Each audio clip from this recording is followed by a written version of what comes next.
Hello friends, मिसाल talent education में आप लोगों का बहुत बहुत स्वागत है। आज मैं आप लोगों के सामने भारतीय अर्थव्यवस्था के बारे में बताऊंगा। जो कि भारतीय अर्थव्यवस्था है क्या, हमारा जो भारत है, हमारा जो देश है, किस तरीके से हमारा भारत का अर्थव्यवस्था था और किस तरह से धीरे धीरे विकसित किया, इसके बारे में आज आप लोगों को मैं बताऊंगा। क्या था उस समय, क्या वक्त था उस समय, जो कि हमारा भारतीय अर्थव्यवस्था कैसा था, इससे अच्छा था या उससे इससे उससे अब अच्छा है या पहले खराब था। इस सारी चीजों के बारे में आज आपको मैं जानकारी दूंगा, ये भारतीय अर्थव्यवस्था के बारे में कि भारतीय अर्थव्यवस्था था क्या और क्या है। तो फ्रेंड्स, इन चीजों को बताने से पहले मैं आप लोग से रिक्वेस्ट करना चाहता हूं कि आप लोग अब तक यदि हमारा चैनल सब्सक्राइब नहीं किया तो सब्सक्राइब कीजिए और हमारे वीडियो को ज्यादा शेयर कीजिए और लाइक कीजिए। तो फ्रेंड्स, मैं आज आप लोगों को भारतीय अर्थव्यवस्था के बारे में बताने जा रहा हूं और मैं आपको एक चीज और बताना चाहता हूं कि जो ये टॉपिक है वो बहुत बड़ी टॉपिक है और बिल्कुल मैं आपको सही ढंग से और सही तरीके से मैं आप लोगों को आज मैं समझाऊंगा कि भारतीय अर्थव्यवस्था क्या था और किस तरीके से हमारा भारतीय अर्थव्यवस्था क्या कहलाता था, कैसा व्यवस्था था यहाँ का, क्या आर्थिक थी। ये सारे चीज के बारे में मैं आपको आज जानकारी दूंगा, किस तरीके से अंग्रेजों ने हमारे अर्थव्यवस्था को खराब किया। ये सारे चीज के बारे में आज आप लोगों को मैं सही ढंग से सही तरीके से मैं बताऊंगा। तो फ्रेंड्स, चलिए भारतीय अर्थव्यवस्था के बारे में हम आपको बताते हैं। भारतीय अर्थव्यवस्था हम देखते हैं कि आपने देखा भी होगा, आपने पढ़ा भी हुआ इकोनॉमिक्स में कि लिखा हुआ रहता है भारत एक कृषि प्रधान देश है। क्या है? भारत एक कृषि प्रधान देश है। मैं नोट करता हूं और बताता हूं आपको। भारत एक कृषि प्रधान देश है। भारत एक कृषि प्रधान देश है। इसे लोग क्यों कहते हैं कि भारत एक कृषि प्रधान देश है, क्या कारण था? सबसे पहले हम जानते हैं कि भारत का जो कृषि प्रधान देश है वो क्या कारण था कि इसे ये बोला जाता है कि भारत एक कृषि प्रधान देश है। तो हम बताते हैं आपको कि कृषि प्रधान देश इसलिए कहा जाता था कि जनसंख्या का 90%, जनसंख्या का 90%, जितनी जनसंख्या थी हमारे देश में उसका 90% लोग क्या करते थे? खेतीबाड़ी करते थे। कितना? 90% क्या करते थे? खेतीबाड़ी करते थे। 90% जो जनसंख्या का था, वो जनसंख्या जितना भी था, जनसंख्या का 90% क्या करते थे? खेतीबाड़ी करते थे। तो ये खेतीबाड़ी जो थी, जनसंख्या का 90% खेतीबाड़ी करते थे और इसी वजह से हमारा देश में जो उस टाइम उत्पादनों की उत्पादकता थी, जो खाद्य की उत्पाद था बहुत ज्यादा था उस टाइम हमारे देश में। जो भारत की आर्थिक व्यवस्था थी उस टाइम बिल्कुल एक तरह से मान लो तो सही था। तो ये जो 90% खेती की जो खेती बाड़ी जो करते थे लोग, वहां का खेती उपजाऊ करते थे, ज्यादातर लोगों के पास यही काम होता था। तो और बाकी जो 10%, ये हम बात कर रहे हैं कब का? 17वीं 18वीं शताब्दी का। कब का? 17वीं 18वीं शताब्दी का। 17वीं 18वीं शताब्दी का शताब्दी। तो हम ये 18वीं 17वीं का जो शताब्दी की बात कर रहे हैं, उस टाइम क्या करते थे लोग, ये बहुत पहले की बात है। तो ये 90% वहां के लोग क्या करते थे? खेती बाड़ी करते थे। इसलिए भारत कृषि प्रधान एक देश है, इसलिए कहा जाता था। और बाकी के जो लोग महिलाएं थे, जो 10% महिला जो खाली रहते थे घरों पे, वो भी काम करते थे। वो काम क्या करते थे? हस्तकला का काम करते थे। क्या करते थे? हस्तकला का काम करते थे। इसके साथ साथ जो लकड़ी की नक्काशी बनाई जाती थी, किस किस चीज के? हस्तकला का काम करते थे। जो 19 से 18वीं शताब्दी थी, जो 90% जनसंख्या क्या करता था? कृषि करता था। और उसके साथ साथ जो 10% लोग थे वो क्या करते थे? नक्काशी बनाते थे, लकड़ियों का नक्काशी बनाते थे, हस्तकला का प्रयोग करते थे, हस्तकला का प्रयोग करते थे। और कुटीर उद्योग का काम किया जाता था, कुटीर उद्योग का काम किया जाता था। इस तरीके से क्या था, हमारा देश जो था उस टाइम बिल्कुल सही ढंग से विकसित, मतलब कहने का मतलब मेरा ये है कि जो अर्थव्यवस्था थी उस टाइम का, जो आर्थिक स्थिति था, वो कृषि से क्या था, हमारा देश बहुत डेवलप्ड था। और इसी कारण से इसे हम हमारे जो दोस्त, जो आपने सुना भी होगा, इसको कहता है शुद्धिकरण आर्थिक व्यवस्था। क्या? शुद्धिकरण आर्थिक व्यवस्था, आपने नाम सुना होगा। शुद्धिकरण आर्थिक व्यवस्था भारतीय अर्थव्यवस्था को बोला जाता था, इसलिए क्योंकि यहाँ का जो शुद्ध प्रोडक्ट तथा क्या था, प्रोडक्ट जो यहाँ बनाए जाते थे, जो सोने चांदी के आभूषण बनाए जाते थे, अलग अलग तरीके से इसके बनाया था, तो ये मार्केट में सेल होता था। जहां तक कि हमारे विदेश में भी इसका क्या होता था, डिमांड होता था। हमारे जो भारतीय बाजार था, वहां पे क्या था, मतलब ज्यादातर क्या करते थे लोग, यहाँ हमारे यहाँ डिमांड करते थे। हमारे चीजों की क्वालिटी होता था, क्या होता था, क्वालिटी होते थे, बहुत अच्छे से फिनिशिंग होता था, इसलिए इसे शुद्धिकरण आर्थिक व्यवस्था कहा जाता था। अब हम बात करते हैं कि जो ये आर्थिक व्यवस्था था, जो 17वीं 18वीं शताब्दी में ये 10% जो लोग काम करते थे, इसके अलावा हम एक चीज और देखते हैं कि ये जो लोग जो 90% खेती करते थे, आप मान लीजिए गेहूं की खेती करें या धान की खेती करें, तो अपना इन्होंने काम किया, और जो खाली टाइम बचता था इनका, वो भी क्या करते थे, हस्तकला का प्रयोग करते थे। क्या करते थे? हस्तकला का प्रयोग करते थे। जैसा सूती कपड़े का कपड़ा बनाना, जो मलमल के होते थे कपड़े, पहले हमारे जो देश में थे मलमल के कपड़े, जो कि बहुत फेमस है, बिल्कुल सॉफ्ट था। आपको मैं एग्जांपल देता हूं कि जो मलमल के कपड़े थे ना, वो इतना सॉफ्ट है और इतना मतलब क्वालिटी अच्छी थी उनकी। जब मान लीजिए थोड़ा सा भी छेद हो ना, तो उसमें से क्या करो कि जैसे ये मार्कर है और ये छेद है, इसको घुसा के निकाल लो, उस तरीके से वो एक, मान लीजिए कोई भी, इतना मतलब मुलायम कपड़ा था, वो एक सॉफ्ट कपड़ा था कि इतना प्रचलित था कि उसे विदेश में भी उसका क्या था, डिमांड था। तो हमारे हमारे जो व्यापारी थे, जो हमारे देश की जो व्यापार थे, वो क्या करते थे, दूसरे देश में जाके उसको व्यापारी करते थे, और उससे हमारा डिमांड भी ज्यादा था, और हमारा मार्केट जो था, सेल मार्केट था, जो हमारा भारतीय बाजार था, जो बिल्कुल सही ढंग से उस टाइम विकसित होता था। उसके साथ साथ अब हम ये देखते हैं कि जो एक ये जो है आधारभूत संरचना, आपने देखा होगा किताब में, आपने पढ़ा भी होगा, आधारभूत संरचना। देखिए, आधारभूत संरचना यह एक शब्द है। ये होता क्या था आधारभूत संरचना ये था कि मान लिया जाए कोई भी बिजनेस करने के लिए या कहीं पे कोई भी फैक्ट्री लगाओगे, तो वहां तक के साधन देखा जाता था कि वहां तक फैक्ट्री के तक गाड़ी जाती है कि नहीं, वहां तक का रास्ता है कि नहीं, वहां तक का पानी पहुंचने का रास्ता है कि नहीं, वहां परिवहन जाने का जुगाड़ है कि नहीं है।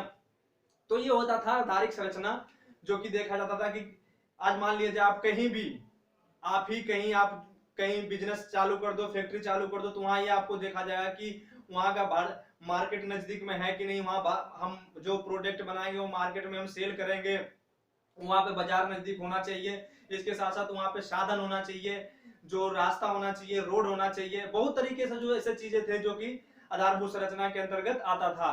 तो बट एक मैं आपको बात बताता हूँ, 17वीं और 18वीं शताब्दी में क्या था कि उस टाइम ये चीजें नहीं था।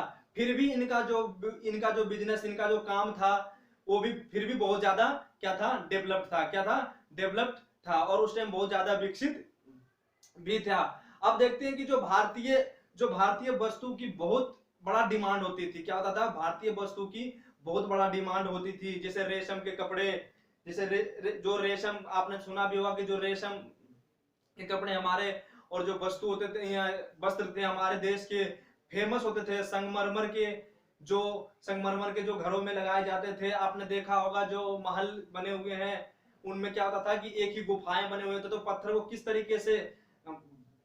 किस तरह से उसको बना के, मतलब सही ढंग से इस तरीके से बनाया, वो जो संगमरमर के थे वो चमकते भी थे, और आज तक वो चल रहे हैं। और इनका क्या होता था, इनके साथ साथ ये क्या करते थे, ये जो प्रोडक्ट हमारा बनता था, जब डिमांड होता था, तो ये क्या करते थे, तो निर्यात भी करते थे, जिससे कि उनको फायदा भी होता था। जैसे कि रेशम के कपड़े, जो तो मैंने आपको बताया कि रेशम के कपड़े, रेशम थे, मलमल के कपड़े, रेशम मलमल के कपड़े पत्थरों की नकाशी, पत्थरों की तराशी करते थे। क्या करते थे, पत्थरों की तराशी करते थे, और पत्थरों से संगमरमर, जो ये सारे चीजें वस्तुएं थी ना, और लकड़ी के नक्काशी, ये सब वगैरह जो था हमारे देश में क्या होता था, निर्यात भी किया जाता था, क्योंकि उनका डिमांड बहुत ज्यादा था उस टाइम। विदेशों का जो डिमांड था हमारे देश में ज्यादा था, और इसलिए क्या होता था, ये सारे डिमांड हमें पूरे करने पड़ते थे। क्यों नहीं होता था डिमांड, क्यों होता था इतना अच्छा डिमांड? क्योंकि उस टाइम तो इतना साधन भी नहीं था, उतना सब कुछ भी नहीं था, फिर भी उनकी जो चीजें वस्तुएं बनाई जाती थी उसमें क्या था, क्वालिटी था। कहने का मतलब इतना सुंदरता था और इतना सॉफ्ट था कि आप कह नहीं सकते क्या था। तो उस तरीके से वो सॉफ्ट बनाया जाता है। वहां के, यहाँ हमारे भारत के जो मसाले थे, तो आपने देखा मसाले जो थे वो पुर्तगाली, जब हमारे देश में मसाले को देख के क्या हुआ, मसाला जो था, मसाले मसाले हमारे पुर्तगाली जो थे, पुर्तगाली जब अंग्रेज जब हमारा भारत में आया, ये भारत में आया, और क्या हुआ, इसी वजह से आया था मसाले का, वहां का काम करने लगे, यहाँ का बहुत सारे प्रोडक्ट अच्छे होते हैं। अब हम ये देखते हैं कि अब के कुछ दिनों के बाद क्या हुआ कि जो लोग 90% खेती में काम करते थे, जो 90% खेती में काम करते थे, वो क्या करने लगे, अब 85% काम करने लगे। तो ये 85% किस टाइम काम करने लगे थे? तो मैं आपको बताता हूं, 85% 19वीं 20वीं शताब्दी में ये काम हुआ था। कब हुआ था? 19वीं 20वीं शताब्दी, 19वीं 20वीं शताब्दी में 85% जनसंख्या का 85%, जहां की जनसंख्या का 90% ये खेती बाड़ी करते थे, वहां पे 85% काम करने लगे। तो आपके दिमाग में आप सोच रहे होंगे कि ये जो 85% हुआ तो क्यों हुआ, क्या कारण था, क्यों लोग इसे 90% से ये घट के यहाँ आ गया। वैसे तो हम कहते हैं भारत एक कृषि प्रधान देश है, तो कृषि प्रधान देश में क्या कहा गया था, 90% 100%, यानी एक मान लीजिए कि जो जितना जनसंख्या के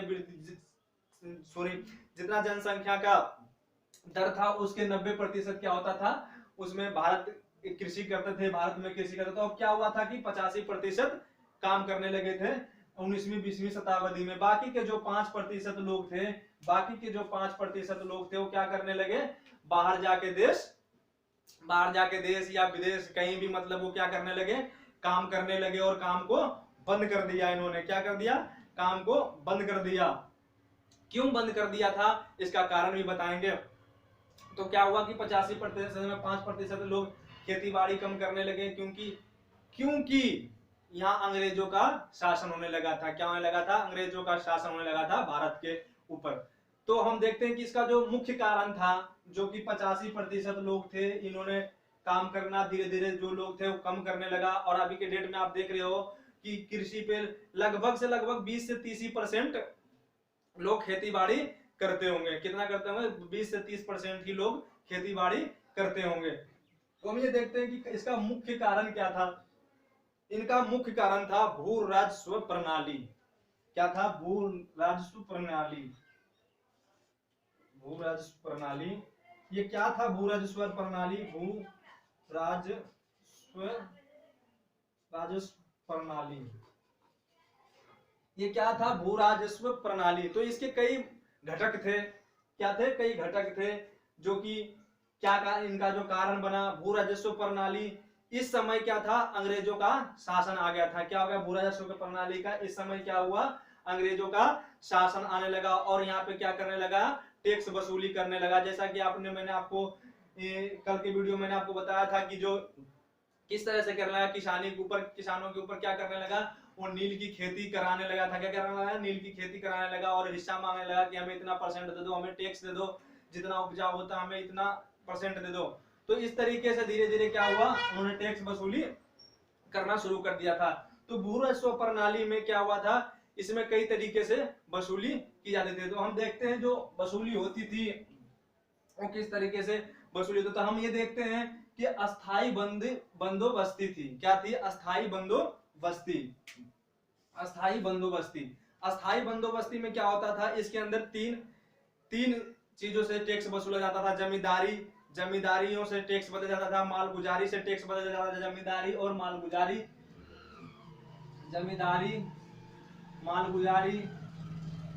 मालगुजारी इन चीजों से क्या होता था? टैक्स वसूलने का काम करने लगा। और इसके साथ साथ क्या था, धीरे धीरे टैक्स बढ़ने लगा और इसके कारण से क्या किया, लोगों ने यहाँ खेती धीरे धीरे कम कर दिया करना। क्या कर दिया, खेती कम करना। तो आपका प्रश्न उठ रहा होगा कि उस टाइम तो अंग्रेजों का शासन था तो लोगों ने छोड़ा, अब तो अंग्रेजों का शासन नहीं है, तो किस लिए अब क्यों लोग खेती कम कर रहे हैं इस टाइम, क्यों खेती की जो करने की, जो कृषि की उपजाऊ करने की, जो किसानी करते थे लोग, किसानी की जनसंख्या क्यों कम होते जा रही है, तो हम इसके बारे में भी आपको बताएंगे। तो अब हम ये देखते हैं कि जब ये, इसके बारे में मैं आपको बाद में बताऊंगा। अब ये हम देखते हैं कि जो भागीदारी मालगुजारी ये क्या था, भागीदारी मालगुजारी ये किस तरीके के, किस टैक्स लिए जाता था। तो हम ये देखते हैं कि जो ये अस्थाई बंदोबस्ती था, इसके जो जमींदार थे, क्या थे, जमींदार जो थे, जमींदार।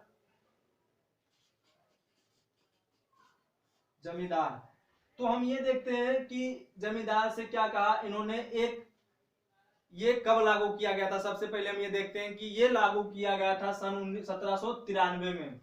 ये कब लागू किया गया था, 1793 में। और कहाँ किया गया था, आप लोग तो सब जानते ही होंगे कि जो सबसे पहले आक्रमण, जो अंग्रेजों की सबसे ज्यादा जो रहस्य था, जो वहां के अंग्रेज सबसे ज्यादा आक्रमण, जहाँ के लोग ज्यादा अंग्रेज थे, जहां अंग्रेज ज्यादा थे, जहां उनका कोर्ट था, कानून था, फौजी थे उनके पास, सेना थे, सब ज्यादा कहाँ था उनका, तो पश्चिम बंगाल में था। कहाँ था, पश्चिम बंगाल में। याद रखना कि सबसे ज्यादा अंग्रेज पश्चिम बंगाल में थे। तो हम ये देखते हैं कि जो पश्चिम बंगाल में था, तो उन्होंने सोचा कि जो अंग्रेज था, उन्होंने सोचा कि अब धीरे धीरे जनसंख्या 90% है, तो 85% इसको हम कैसे ढंग से हम मतलब इसका टैक्स वसूली करें। अंग्रेज क्या होने लगा, सोचने लगा कि हम इतने लोगों का टैक्स कैसे, हम कैसे लोगों को पहचाने हैं, कौन कौन किसान है, कौन कौन नहीं है। इस तरीके से उन्होंने क्या किया, तो उसी टाइम 1700 सन उस टाइम था 1793 ईस्वी में, कलकत्ता में, पश्चिम बंगाल में, लॉर्ड कॉर्नवालिस ने ये चीज किया था। तो उससे पहले मैं आपको एक पॉइंट बताता हूं कि जब अंग्रेजों ने ये सोचा कि हमारा लोगों से कैसे टैक्स वसूली किया जाए, तो वहां पे क्या हुआ, एक सलाहकार थे, दो सलाहकार थे, उन्होंने दो सलाहकार थे। याद रखना क्वेश्चन, ये बिल्कुल एग्जाम में पूछा जाता है बार बार। दो सलाहकार थे, सर जनसोर और जेम्स ग्राट। कौन था, जनसर और जेम्स ग्राट। उन्होंने बोला कि वहां के हम जमींदार को पकड़ते हैं। जमींदार किसको बोलते हैं, जमींदार जिसके पास जमीन ज्यादा हो। वहां मान लीजिए एक गांव का पूरा सरदार जिसके पास जमीन होगा, जो बड़े लोग होते हैं, उनके पास कोई चीज की दिक्कत नहीं होती, वो जमींदार लोग होते हैं। तो वो जमींदार लोगों को पकड़ना, पहले के राज्य में क्या होता था, जमींदार लोग होते थे, राजा महाराजा होते थे। तो उसी तरीके से जमींदार लोग जो थे, जो जिसके पास जमीन ज्यादा होता है, जो जमींदार लोग थे, उन्होंने सलाहकार ने, सर जनसोर ने और जेम्स ग्राट ने ये बोला कि आप अंग्रेजों को बोला कि आप जमींदार को पकड़िए और जमींदार क्या करेंगे, जो सब लोग किसान है उससे टैक्स वसूली करेंगे और वो हमें देंगे। तो टैक्स कितना देंगे, तो उस टाइम टैक्स उन्होंने बोला 10/11 अंग्रेजों को दिया जाएगा, 10/11 अंग्रेजों को दिया जाएगा और 1/11 अपने पास रखा जाएगा। क्या रखा जाएगा, 10/11 हमें दिया जाएगा और 1/11 क्या होगा, वो अपने पास रखेगा। फिर इस तरीके से क्या होने लगा, वो करने लगा, वो टैक्स वसूली होने लगा। तो ये अस्थाई बंदोबस्ती सबसे पहले कहाँ लागू किया गया था, तो ये सबसे पहले लागू किया गया था पश्चिम बंगाल में। कहाँ, सबसे पहले ये जो कृषि के ऊपर जो ये जो टैक्स वसूली का काम होने लगा, सबसे पहले पश्चिम बंगाल में लॉर्ड कॉर्नवालिस 1793 ईस्वी में किया गया था। लॉर्ड कॉर्नवालिस के द्वारा 1793 ईस्वी में कलकत्ता के पश्चिम बंगाल में किया गया था। अब हम आते हैं मालवाड़ी। दूसरा है मालवाड़ी। ये मालवाड़ी क्या होता है, ये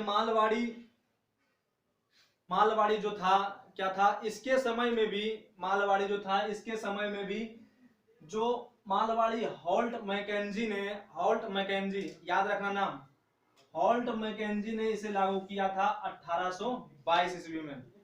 1822 में। तो मैं आपको बता देता हूं, जो किसानों से टैक्स लिया जा रहा था ना, 10/11 1/11, तो ये कौन लेते थे, ये लॉर्ड कॉर्नवालिस ने ये बोला कि हमें इतना टैक्स ये चाहिए, अंग्रेजों ने बोला।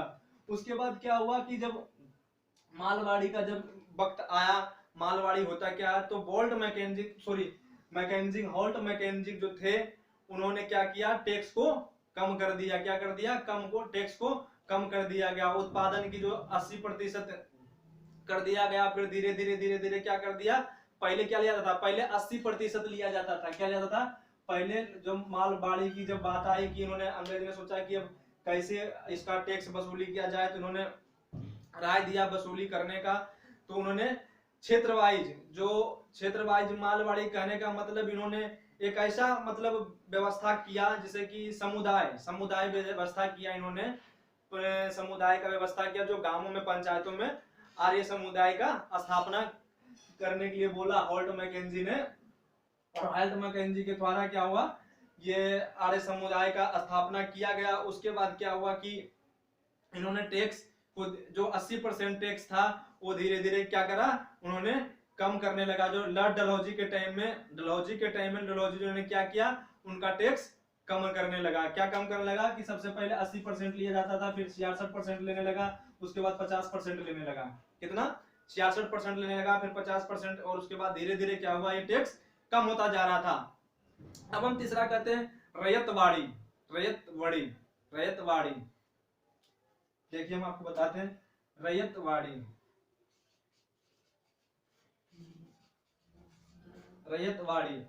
ये रैयतवाड़ी जो था आपका टैक्स लगातार क्या हुआ, मतलब बढ़ते ज्यादा कर जो था चलने लगा। और उसके बाद इन्होंने क्या किया, ज्यादातर थे ये व्यवस्था जब ये रैयतवाड़ी जब बनाया गया, ये व्यवस्था आपका रैयतवाड़ी जो था टेम्स मुनरो के समय में था, 1792 ईस्वी में। तो सबसे पहले हम ये देखते हैं जो 93 का ये जो टैक्स था ना, 10/11, इस टाइम में हमारा जो टैक्स लिया जाता था 10/11, ये दो सलाहकार जो थे इन्होंने टैक्स ये लेने लगे। और ये जो 1793 में ये जो था, उससे पहले ये क्या आया था, रैयतवाड़ी आया था। सबसे पहले क्या आया था, रैयतवाड़ी आया था 1792 में। क्या आया था, रैयतवाड़ी, टेम्स मोनरो। तो सबसे पहले जो इसका जो रैयतवाड़ी टेम्स मोनरो का आया, और इसका परसेंट उस टाइम क्या था, 32 से 33% था। कितना था, 32 से 33% उस टाइम दिया जाता था। कितना, 32 से 33% टैक्स इन्होंने किया, टर्म्स मोनरो ने। तो सबसे पहले ये नियम जो लागू किया गया 32 की 33% को, सबसे पहले लागू कहाँ किया गया था, तो ये मद्रास में किया गया था। किसके थ्रू किया गया था, तो बिनगेट जो एक थे, जो बिनगेट के टाइम में बिगनेट ने इसका वो शुरुआत किया था, या मद्रास में लागू किया गया। और 1835 में इसको शुरू कर दिया गया था, कहा, मद्रास में, बिनगेट में। और बाद में वो 33% जो था वो बाद में बढ़कर धीरे धीरे क्या होने लगा, 50% होने लगा। कब, 1893 ईस्वी में क्या होने लगा, 33% होने लगा। इस तरीके से क्या हुआ कि ये जो शोषण होने लगा धीरे धीरे, अंग्रेजों का किसानों के ऊपर हिस्सा लेने लगा, टैक्स लेना। तो इसलिए इन्होंने क्या किया, धीरे धीरे क्या करा, इन्होंने ये किसान की जो 5% जो कमी आई थी, वो धीरे धीरे किसान जो खेती करते थे वो धीरे धीरे कम होने लगा। क्या होने लगा, कम होने लगा।